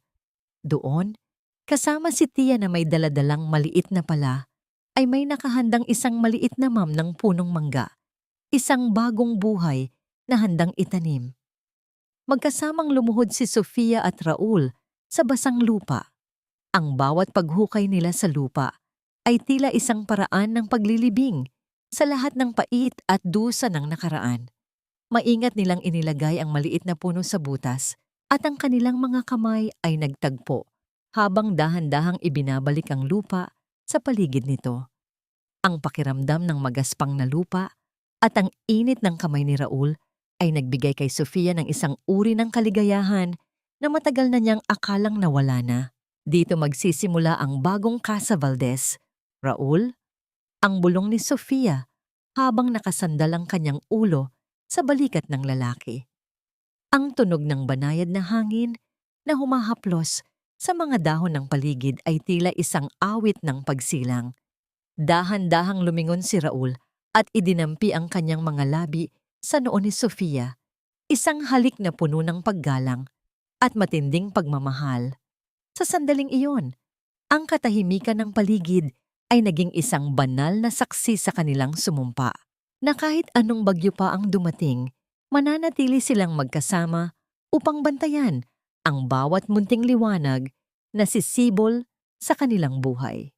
Habang ang araw ay tuluyan ng lumulubog at ang kalangitan ay nagkukulay lila at kahel, nakatayo ang dalawa sa veranda ng Casa Valdez, pinapanood ang pagdating ng gabi na wala ng kasamang takot. Ang bawat pintig ng puso ni Sofia ay puno na ng pag-asa. Isang pag-asang hindi na nakabase sa kung ano ang kinuha sa kanya, kundi sa kung ano ang handa niyang ibigay sa mundo. Ang Casa Valdez ay muling naging isang tahanan, hindi dahil sa ginto o marangyang gamit, kundi dahil sa pag-ibig na nagmula sa paghilom ng isang pusong dumaan sa apoy ng kataksilan. Isang munting gawa ng ngiti ang sumilay sa mga labi ni Sofia habang pinapakinggan ang mahinang himig ng mga kuliglig, isang himig na nagbabalita ng isang bukas na malaya at puno ng kapayapaan. Isang taon ang mabilis na lumipas at ang Casa Valdez ay hindi na lamang isang gusaling yari sa kahoy at bato. Ito ay naging isang buhay na monumento ng pag-asa at paghilom. Ang halimuyak ng mga sariwang bulaklak at ang amoy ng bagong luyang tsaa ay muling namamayani sa hangin na nagpapawi sa bawat alaala ng pait na minsan ay bumalot sa bawat sulok nito. Ang Casa Valdez ay hindi na lamang isang marangyang tahanan, kundi isang santuaryo para sa mga kababaihang tulad ni Sofia, mga pusong dumanas ng sugat ng kataksilan ngunit piniling bumangon at muling magtiwala sa kanilang sariling kakayahan. Sa loob ng maluwag na kusina, nakatayo si Sofia habang tinuturuan ng isang grupo ng mga kababaihan sa sining ng paggawa ng tradisyonal na kakanin. Ang kanyang mga galaw ay puno ng grasya at kumpiyansa, malayo sa imahe ng babaeng sunod-sunuran noon. Ang bawat masa niya sa harina ay tila isang paraan ng paghubog sa kanyang sariling tadhana. Sa labas, ang munting punong mangga na itinanim nila ni Raul ay dahan-dahan ng tumataas. Ang mga luntiang dahon nito ay sumasayaw sa ihip ng banayad na hangin, isang simbolo ng katatagan na nagmumula sa kailaliman ng lupa. Nabalitaan ni Sofia ang nangyari kay Victor mula sa mga pahayagan. Ang dating mapagmataas na CEO ay kasalukuyang nagpapalipas ng kanyang mga araw. Sa likod ng rehas na bakal, ang bawat tunog ng pagpihit ng kandado ng mga gwardiya ay isang paalala ng bawat kasalanang ginawa niya sa pangalan ng kasakiman. Wala na ang kanyang kapangyarihan, wala na ang kanyang marangyang buhay.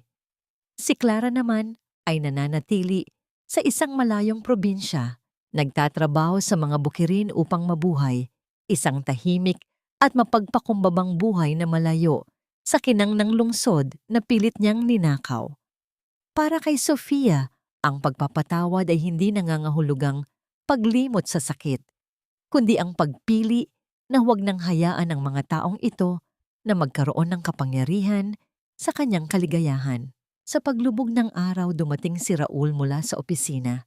Ang tunog ng paghinto ng kanyang sasakyan sa graba ay tila isang pamilyar na himig na nagpapangiti kay Sofia. Hindi na kailangan ni Raul na magsalita.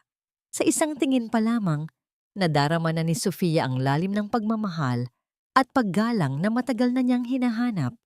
Lumapit si Raul at dahan-dahang inakap si Sofia mula sa likuran. Ang kanyang baba ay maingat na ipinatong sa balikat ng babae. Ang bawat tibok ng kanilang puso ay tila nagkakaisa sa isang ritmo ng kapayapaan. You look beautiful tonight, Sofia. Ang pabulong na wika ni Raul, ang kanyang mainit na hininga sa leeg ni Sofia ay nagdulot ng isang matamis na kilig na dahan-dahang kumalat sa buong katawan nito. Iniharap ni Raul si Sofia sa kanya at maingat na hinawakan ang kanyang mga kamay. Sa pagkakataong ito, napansin ni Raul ang nagniningning na singsing sa daliri ni Sofia. Isang bagong singsing na hindi simbolo ng pagmamay-ari, kundi ng isang tapat na pangako. Dahan-dahang iniyuko ni Raul ang kanyang ulo at idinampi ang kanyang mga labi sa mga labi ni Sofia. Isang halik na hindi nagmamadali, isang halik na puno ng pasasalamat at pangako ng isang bukas na wala ng pagtatago. Sa sandaling iyon, naramdaman ni Sofia ang isang munting galaw sa loob ng kanyang sinapupunan, isang milagrong matagal na niyang inakalang hindi kailanman darating. Ang kanyang mga mata ay napuno ng luha ng kaligayahan habang hinahaplos ni Raul ang kanyang tiyan ng may matinding pag-iingat at pagsamba. Ang Casa Valdez ay muling napuno ng liwanag habang ang mga kuliglig ay nagsisimulang umawit sa hardin. Ang tray ng bibingka na maingat na inihanda ni Sofia ay inilapag sa gitna ng hapagkainan, buo, mabango, at handang ibahagi sa mga taong tunay na nagmamahal sa kanya. Ang aral ng kanyang buhay ay malinaw na ngayon. Ang tunay na halaga ng isang tao ay hindi nasusukat sa kung gaano siya katapat sa iba, kundi sa kung gaano siya katapat sa kanyang sariling dangal at halaga. Sa piling ni Raul at sa bawat bagong buhay na sisibol sa Casa Valdez, nahanap ni Sofia ang tunay na kahulugan ng tahanan.